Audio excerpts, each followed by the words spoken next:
Let's talk about the serve. First of all, the serve is a key part of the game because it depends whether or not you're in trouble after you hit it or you're controlling the point. If you can, at the very minimum, get a neutral return, you have a chance to win the point. We want more than the neutral return. We want a feeble return from a forcing serve. The grip. Andre Agassi uses the continental grip for the flat serve with a minimum of spin on the ball. For the second serve, he moves his hand slightly to the left to the backhand grip, which enables him to put a brushing up effect on the ball with spin and added control. The same is true for his kicker serve, which Andre will use as a first or second serve. 2, the toss. The ball and racket must work together. No matter what serve motion you have elected, the ball and racket work together, giving you rhythm and timing.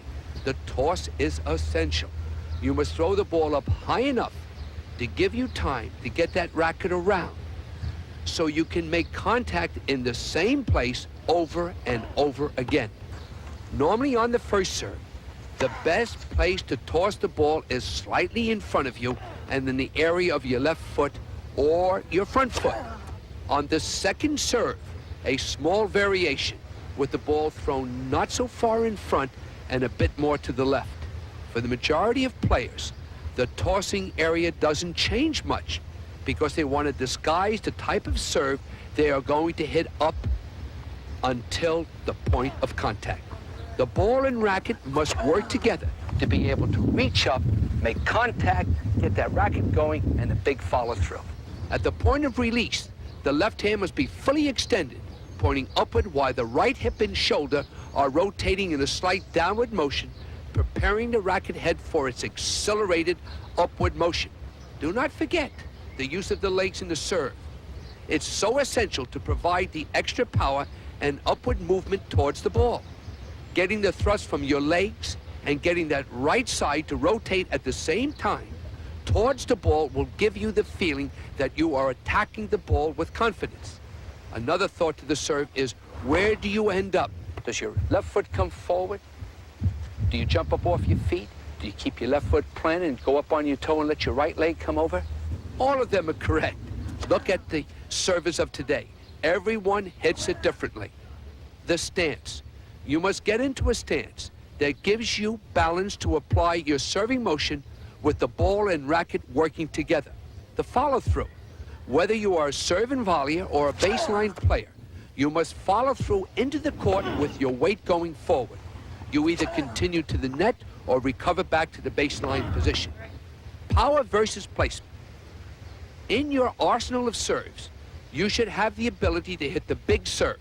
But if it isn't working on a given day, don't panic.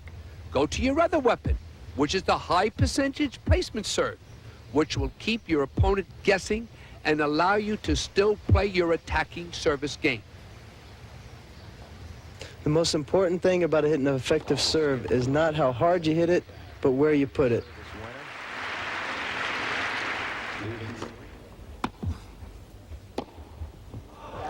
So watch here in slow motion the extension of my arms and also the racket head acceleration when I meet the ball.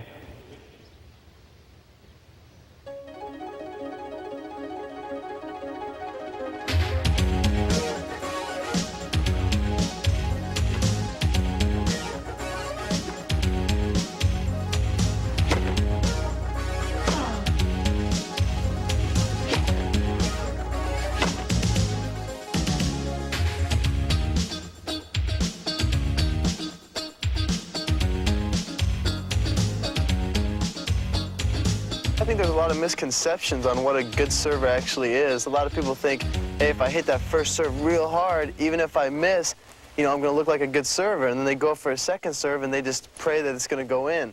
I think the idea is to take a little bit off that first serve and just get a lot more first serves in. And eventually, as you start doing that, you'll find your confidence start making that serve get a little harder, and pretty soon it'll be a big serve. But it's important to work on your percentage more so than power and work on your placement more so than power. And if you're moving the serve around, it's a lot more effective than people realize. The serve. It's very important that you establish a sound stance that enables you to have good balance in the total serve motion. You've got to go up after the ball. You've got to toss that ball up with your left hand. As that left hand is fully extended, the right side of your body has rotated with the hip and shoulders. Those legs are going to push you up and after that ball. You're going to make contact with that ball with an accelerated racket head. And then I want you to follow through with a big follow through on the completion of the serve.